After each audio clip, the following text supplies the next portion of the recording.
शौहर के सो जाने के बाद मेरी सास चुपके से मुझे अपने कमरे में बुला लेती और घूंघट उड़ाकर बेड पर बिठा देती। और थोड़ी ही देर बाद एक शख्स कमरे में आता और मेरा हाथ पकड़कर पूरी रात रोता रहता और वो जाते वक्त मेरी झोली में पैसों के ढेर लगा देता।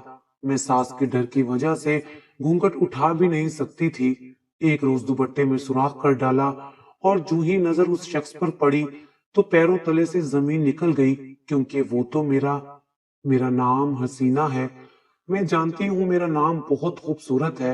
मैं खुद भी बहुत खूबसूरत थी और मैंने अपने लिए ख्वाब भी बहुत ही खूबसूरत देख रखे थे, लेकिन मेरी किस्मत खूबसूरत नहीं थी। मेरी शादी एक निहायत ही बदसूरत शख्स से हुई थी। वो ना सिर्फ बदसूरत था, बल्कि वो लोग इस मोहल्ले के बदनामी जमाना लोग भी थे। मेरा ससुर मर चुका था, बस एक सास और एक नंद और एक मेरी सास का देवर रहता था। सब लोग कहते कि ये लोग ठीक नहीं हैं, लेकिन फिर भी मेरी माँ ने मेरी शादी इस शख्स से करा दी। मेरे पापा हमारे साथ नहीं रहते, उनका काम दूसरे शहर में था और उनको छुट्टी बहुत मुश्किल से मिला करती थी। सारे मामलात मेरी माँ के हाथ में थे। मेरे शौहर का नाम मुनव्वर था। वो पूरे मोहल्ले में एक निहायत ही सुस्त और गंदा इंसान मशहूर था। सब उसको कहते थे कि उसका कभी कुछ नहीं हो सकता, क्योंकि ये बहुत ही सुस्त इंसान है। मैंने उनके घर के बारे में ये भी सुन रखा था कि उनके घर से एक अजीब तरह की बदबू भी आती है। अगर कोई भी मोहल्ले से उनके घर जाता तो उसका वहां बैठना मुहाल हो जाता। फिर भी मेरी माँ मेरी शादी ऐसे घर में करना चाहती थी। अगर मैं कोई आम शक्लो सूरत की लड़की होती तो ये बात बजा थी। अगर मैंने कोई गलती की होती या मैं पहले से बेवा होती या फिर कोई तलाक याफ्ता होती तो मेरी माँ ऐसे घर में मेरी शादी करती। लेकिन मेरे साथ ऐसा कोई मामला नहीं था। मैं आम लड़कियों से ज्यादा हसीन और खूबसूरत थी, थोड़ी बहुत पढ़ी लिखी भी थी, जबकि हमारे खानदान में कोई भी लड़की 5वीं क्लास से ज्यादा नहीं पढ़ी थी। फिर भी मेरे माँ बाप ने मेरा रिश्ता मुनव्वर से तय कर दिया। इस बात पर तो पूरा मोहल्ला हंस रहा था कि मोहल्ले की सबसे खूबसूरत लड़की का रिश्ता मुनव्वर से तय हो गया है। मुनव्वर इस किस्म का इंसान था कि उस पर तो बकायदा मोहल्ले में लतीफे बनाए जाते थे। लोग उसे तंग किया करते थे। मैं तो ये सोचकर ही मरी जा रही थी कि वो मेरा होने वाला शौहर है। जब मैं उसके साथ अपने किसी दोस्त के घर जाऊंगी तो मेरा क्या हश्र होगा। वो लोग मुझे कितनी बातें सुनाएंगे। मैंने अपनी माँ से बहुत लड़ाई की, बहुत बार कहा कि मुझे शादी नहीं करनी। यहाँ तक कि मेरी माँ ने मुझे 2-4 थप्पड़ भी दे मारे थे, जबकि इससे पहले आज तक मुझ पर हाथ नहीं उठाया था।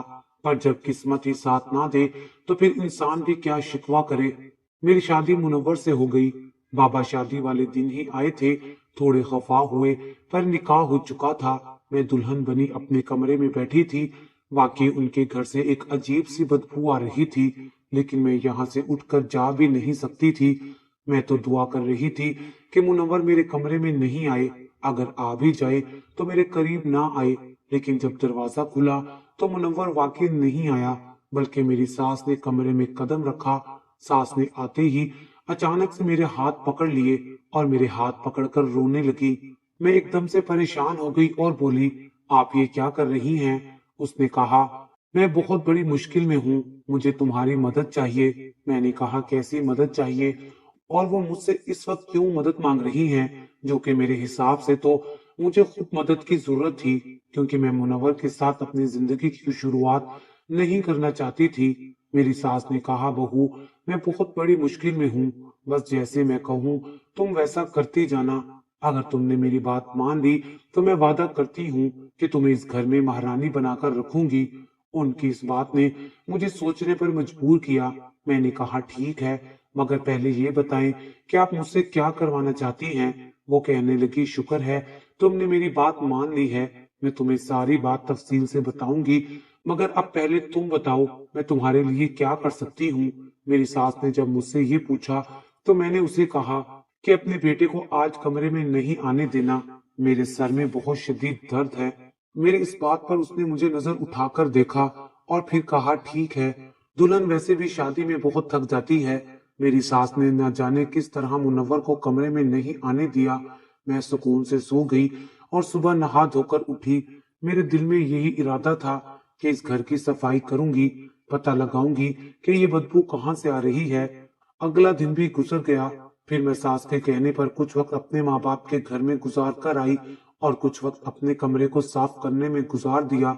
मुझे सास ने मना भी किया कि अभी नई नई शादी हुई है, तुम काम मत करो, पर मेरा कहना था कि मैं इस बदबू में नहीं बैठ सकती। जब मैंने बदबू का लफ्ज इस्तेमाल किया, उसके बाद मेरी सास ने और कोई बात नहीं की और चली गई। रात हुई और जब मेरा शौहर सो गया तो मेरी सास ने मेरे कमरे की खिड़की पर हल्के से दस्तक दी। पहले तो मुझे लगा कि जाने कौन है, कहां से आवाज आ रही है, इसलिए मैंने ध्यान नहीं दिया। और फिर वो आवाज मुझे दस्तक जैसी ही लगी तो मैंने दरवाजे पर देखा तो वहां कोई नहीं था। वापिस आकर बिस्तर पर सो गई। फिर से दस्तक की आवाज आई। अब मेरे कानों ने आवाज की सिमत पा ली थी। मैंने खिड़की खोली तो मेरी सास वहां पर खड़ी थी। उसने मुझे बाहर आने का इशारा किया। मैं बाहर आई तो उसने मुझे कहा कि मैंने तुम्हें एक काम करने का कहा था, आज वो काम तुमने करना है। मैंने कहा कि किस किस्म का काम है, पहले मुझे काम की तफसील तो बताएं। मेरे दिमाग में मोहल्ले वालों की बातें गर्दिश कर रही थी, क्योंकि मोहल्ले वाले उनको अच्छा नहीं समझा करते थे। मेरे दिमाग में यही बात चल रही थी कि ये कोई जरूर मुझसे गलत काम करवाएगी, या तो मेरी सास का कोई चक्कर होगा जो ये मुझसे हल करवाना चाहती है, और या कोई ऐसा काम होगा जो इखलाक से गिरा हुआ होगा। मेरी सास मेरा हाथ पकड़कर मुझे अपने कमरे में ले आई और अपनी अलमारी से एक सूट निकाल कर मुझे पहनने को कहने लगी। मैं हैरान हुई कि मैं ये कपड़े क्यों पहनूं, और वो भी रात के इस वक्त। तभी मेरी सास कहने लगी कि तुम्हें ये कपड़े हर हाल में पहनने हैं, फिर मैं तुम्हें सारी बात बताऊंगी। मैं भी जिद पर अड़ गई कि जब तक हकीकत मालूम नहीं होती मैं ये कपड़े नहीं पहनूंगी। तभी मेरी सास अचानक से रोने लगी। उसके आंसू निकलने लगे, मगर उसके आंसू नकली थे, वो लग भी नहीं रहे थे। वो कहने लगी कि जब मेरे दोनों बच्चे बहुत छोटे थे तो मेरे शोहर की वफात हो गई। कमाने वाला कोई नहीं था। हमारे ऐसे भी हालात रहे कि मेरे पास खाने को भी कुछ नहीं था। जो मेरे बेटे की हालत है ना, ये इसी वजह से हुई है। जेब में पैसे नहीं थे, हाथ में कोई हुनर नहीं था, करते भी तो क्या करते।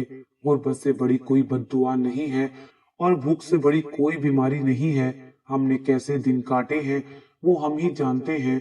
एक देवर था जिसने हमारा साथ दिया, कभी खाने को रोटी दे जाता, कभी 3 दिन बाद खाना मिलता, तो कभी 4 दिन बाद। मेरा बेटा बड़ा हुआ तो वो छोटे मोटे काम करने लगा, जिसकी वजह से हमारे घर का थोड़ा बहुत निजाम चलने लगा था। मोहल्ले वाले हमारे बारे में जो भी बातें करते हैं सब झूठी हैं, वो हकीकत नहीं जानते। दरअसल हम बहुत मजबूर लोग थे। मैंने उनसे कहा कि कोई कहानी नहीं सुनाए, जो सब बात है मुझे वो बताएं। मेरी सास ने कहा कि बहू, गुर्बत से तंग आकर मैंने एक अजीब सा काम कर डाला। कौन सा अजीब काम आपने किया? मैंने हैरान होते हुए पूछा था। तब उन्होंने मुझे एक वाकई अजीब बात बताई, जिसके बारे में मैं सुनकर बहुत हैरान हूँ।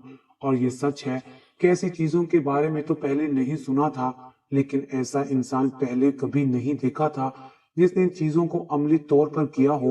वो मुझे बताने लगी कि गुर्बत से तंग आकर मैंने एक पीर बाबा की बात मान ली और उसने मुझे एक अमल बताया, लेकिन उस अमल को करने की पहली कोशिश में मैं नाकाम रही और उसकी वजह से हमारे घर में ये गंदी बदबू आ रही है। अगर तुम्हें ये बदबू खत्म करनी है तो तुम्हें मेरे साथ इस अमल को दोबारा से करके पूरा करना होगा, नहीं तो कुछ भी कर लो, इस घर से ना तो बदबू खत्म होगी और ना ही इस घर के हालात अच्छे होंगे, इसलिए तुम्हें मेरी मदद करनी होगी। मैंने कहा कि किस किस्म का अमल था। उन्होंने कहा कि इस अमल में मुझे रोज दुल्हन की तरह तैयार होकर घूंघट निकाल कर अपने बिस्तर पर बैठना होगा, और रात 12 बजे के बाद एक शख्स ने मेरे कमरे में आना होता था। मैं नहीं जानती थी कि वो शख्स कौन है, लेकिन वो शख्स कमरे में आता जरूर है और उससे मेरा हाथ पकड़कर कुछ बातें करनी होती थी। और मुझे कहा गया था कि इस अमल को करने से मुझे गैब से दौलत मिलेगी, यानी मुझे इतने पैसे मिलेंगे कि मेरे सारे मसले हल हो जाएंगे। लेकिन पहले दिन जब वो आदमी कमरे में आया तो उसे देखकर मैं डर गई और मैंने गलती से नजर उठाकर उसे देख लिया। उसके बाद 3 माह मेरी तबीयत खराब रही। मुझे इतना बुखार रहा कि मैं 3 महीने से बिस्तर पर पड़ी रही। दोबारा उस पीर बाबा के पास गई तो उसने कहा कि तुम्हें एक आखिरी मौका दिया जा रहा है, इस बार कोई गलती हुई तो जान भी जा सकती है। बहू, अब तुम्हें ही मेरी मदद करनी है। बस नए कपड़े पहनकर घूंघट निकालकर इस बिस्तर पर बैठना है, वो शख्स आएगा, तुमसे कुछ बातें करेगा, कुछ भी हो जाए तुमने उसे नजर उठाकर नहीं देखना। सच कहूं तो मैं भी डर गई थी, लेकिन अपनी सास को मैंने जाहिर नहीं किया और बस इनकार करने की कोशिश करने लगी। मैंने कहा कि मैं ऐसा कुछ नहीं करूंगी, अमीर होने के लिए तुमने ये सब किया है, इसमें तुम्हारी गलती है, मैं क्यों इसको ठीक करूं। तब मुझे सास ने एक और अजीब बात बताई। उसने कहा कि मैं बिला वजह नहीं रो रही थी और तुम्हें ना चाहते हुए भी हमारी मदद करनी पड़ेगी, क्योंकि अगर 15 दिन के अंदर इस अमल को दोबारा ना दोहराया गया तो इस घर के सारे लोग मर जाएंगे। मैंने उससे कहा कि ऐसी बातों पर तो मैं यकीन नहीं करती हूँ, आपको होगा इन बातों पर यकीन, पर मुझे तो नहीं है। तभी मेरी सास मेरे करीब आई और बोली, तो फिर घर से ये बदबू क्यों आ रही है, तुम सारा घर धो डालो, अगर ये बदबू चली गई तो समझ लेना कि मैं झूठ बोल रही हूँ, अगर नहीं गई तो मेरी बात पर यकीन कर लेना। सच तो ये था कि मैंने घर को अच्छी तरह से साफ किया था, मैंने घर का कोना कोना छान मारा था, मैंने ये तलाश करने की कोशिश की थी कि आखिर ये बदबू कहाँ से आ रही थी, लेकिन मैं इस बदबू को खत्म करने में नाकाम रही थी। मैंने सास से कहा कि वो मुझे एक दिन का वक्त दे, मैं फिर से कोशिश करना चाहती हूँ, अगर मैं नाकाम रही तो फिर मैं आपका काम जरूर करूंगी। मैंने अगला सारा दिन लगाकर उस घर को धो डाला, लेकिन मैं हैरान थी, वो बदबू फिर भी आ रही थी। शायद ये बात सच थी, शायद वो वाकई में कुछ गलत कर बैठी थी और मुझे उसकी मदद करना थी, क्योंकि अगर ये सच था तो फिर ये अमल भी असल था, और अगर ये अमल असल था तो फिर ये भी मरने वाली बात भी सच थी और मुझे अपनी जान बचानी थी। मैंने देखा कि मेरी सास अपने कमरे में बैठी बच्चों की तरह रो रही थी, अल्लाह ताला से माफी मांग रही थी, कह रही थी कि ऐ अल्लाह मुझे माफ कर दे, मैं तेरी तकसीम से मुतमईन नहीं थी, या अल्लाह मैं तेरी बहुत लालची बंदी हूँ, मेरी जान बचा ले, मैं क्या करूँ, आखिर कोई 40 साल समझदार औरत इस कदर क्यों रोएगी। मैंने जाकर उसके कंधों पर हाथ रखा और उससे कहा कि मैं मदद करने के लिए तैयार हूँ। उसने कहा कि ये बात मुनव्वर को नहीं पता चलनी चाहिए, क्योंकि वो इस बारे में कुछ नहीं जानता, अगर उसे पता चल गया तो शायद वो बहुत गुस्सा हो जाए। मैंने कहा कि अगर आप उसे समझाएंगे तो वो समझ जाएगा, हो सकता है हमारी मदद करने को भी राजी हो जाए। सास बोली कि नहीं, वो हमारी मदद नहीं करेगा, क्योंकि यहाँ पर बात उसकी गैरत की है, वो एक मर्द है, वो कभी भी नहीं चाहेगा कि तुम्हें इस तरह अकेला बैठना पड़े। मैंने उसे कहा कि बैठने तक तो ठीक है, लेकिन देख लेना कोई और नुकसान तो नहीं होगा। उन्होंने मुझे तसल्ली दी और कहा कि ऐसा कुछ नहीं होगा, क्योंकि मैं पहले ये काम कर चुकी हूँ, बस कुछ भी हो जाए तुम उस आदमी की तरफ मत देखना, चाहे तुम्हारे सर पर छत गिर पड़े, बस नजर झुकाकर बैठी रहना। मेरा दिल बहुत उदास था। मैंने अपने कमरे में आकर अपनी अम्मी को कॉल की।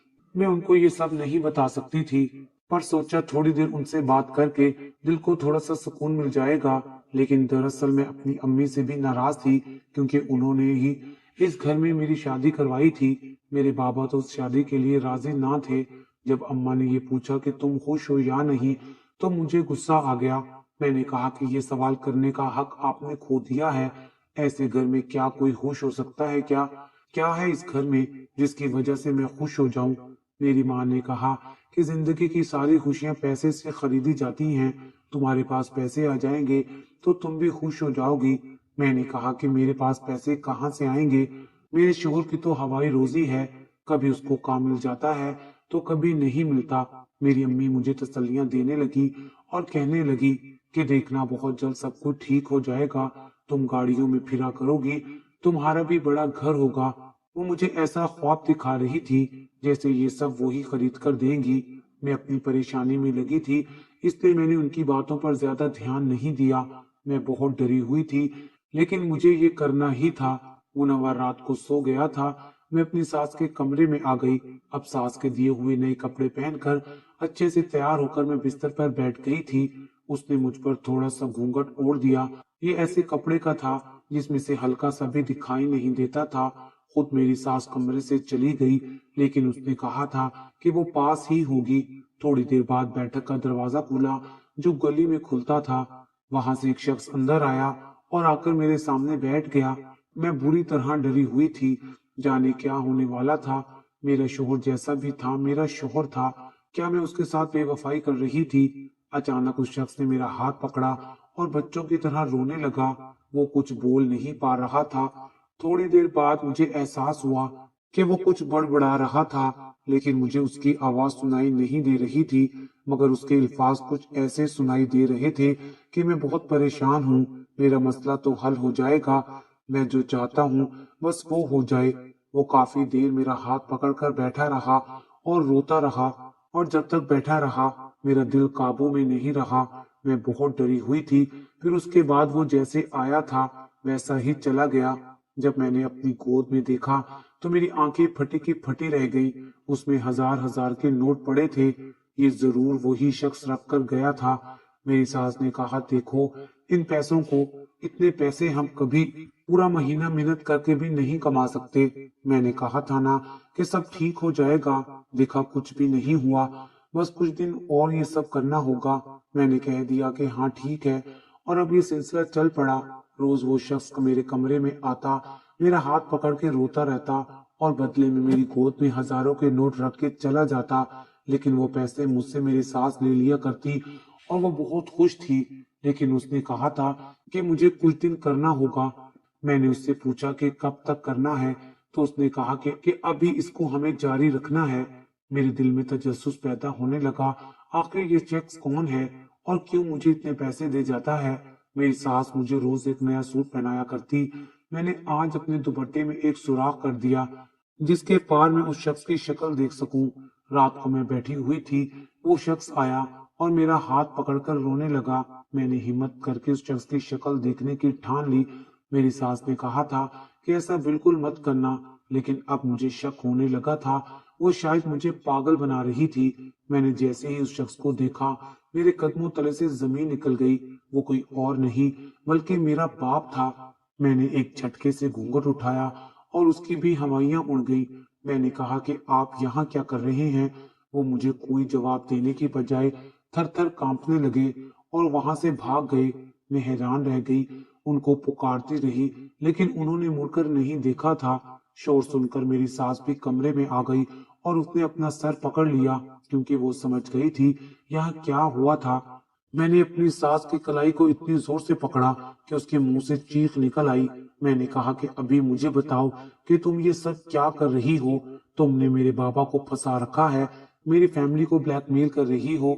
मेरी सास ने एक झटके से मेरा हाथ छुड़ाया और कहा कि ये बातें जाकर अपनी माँ से क्यों नहीं पूछती हो। मैंने अगले ही दिन अम्मी के पास जाने का फैसला कर लिया, क्योंकि अभी बहुत रात हो गई थी। रात मैंने किस तरह काटी थी ये मैं ही जानती हूँ। मैं सुबह अम्मी के पास मौजूद थी, उनको सब कुछ बताया। अम्मी भी मेरी सास की तरह सर पकड़कर बैठ गई और मुझे सारी हकीकत बताने लगी कि तुम्हारा बाप जितना सीधा नजर आता है उतना सीधा नहीं है। उसने कई सालों से दूसरी शादी कर रखी है और उस औरत के नाम अपनी सारी जायदाद, घर और पैसा कर दिया है। जो तुमको हमारे घर में गुर्बत के ढेर नजर आ रहे हैं, तुम्हारे बाप के लाए हुए हैं। हमारे पास घर भी था, जायदाद भी और कारोबार, और वो सब कुछ इस औरत ने छीन लिया। सुना है क्या वो औरत बहुत ज्यादा बीमार है और तुम्हारा बाप उसके इश्क में इतना दीवाना है कि उसके इलाज के लिए पागलों की तरह फिर रहा है। असल में तुम्हारे बाप को झूठे पीरों पर अंधा यकीन है और वो अपनी सारी दौलत उन पर लुटाई जा रहा था। मुझे कुछ नहीं देता था। बस फिर मैंने तुम्हारे बाप के खिलाफ प्लान बनाया था। तुम्हारी सास से मदद मांग कर उसे भी इस प्लान में शामिल किया था, क्योंकि वो ही ये काम कर सकती थी। फिर तुम्हारी सास ने तुम्हारे बाप को परेशान देखकर उससे कहा कि उसे कुछ दिन तक एक कमरे में भेजा जाएगा जहां पर एक औरत घूंघट करके बैठी होगी। उसे उस औरत का हाथ पकड़कर अपने सारे मसाइल बताने हैं और फिर नजराने के तौर पर उसे कुछ पैसे भी देने होंगे। तुम्हारे बाप की कमाई पर हमारा भी कोई हक है, लेकिन तुम्हारी सास बहुत चालाक थी। जब वो मेरी हमराज बन गई तो उसने मुझसे तुम्हारा रिश्ता मांग लिया और अब मैं बुरी तरह फंस चुकी थी। अगर तुम्हारे बाप को पता चल जाता तो मुझे तलाक दे देता। इसलिए मुझे मजबूरन तुम्हारा रिश्ता उस घर में करना पड़ा। लेकिन अम्मा ये कैसे हो सकता है, बाबा सब जानते हैं मेरी उस घर में शादी हुई है। वो शादी में मौजूद थे, वो मुनव्वर को भी जानते हैं और उसकी माँ को भी जानते हैं। बेटी, इसलिए तो तुम्हें घूंघट करके बिठाया गया था। घूंघट में कौन है ये उसे नहीं मालूम था। तुम्हें बिठाने का मकसद ये था कि हमने उससे कहा था कि वो एक नौजवान लड़की बैठी होगी। तुम्हारा बाप तुम्हारे घर में बैठक वाले दरवाजे से आता था और तुम्हारे घर को तुम्हारे बाप ने देखा तक नहीं था। वो ठीक निकाह के बाद आया था। उसे तो सिर्फ उस अपनी दूसरी बीवी की फिक्र है।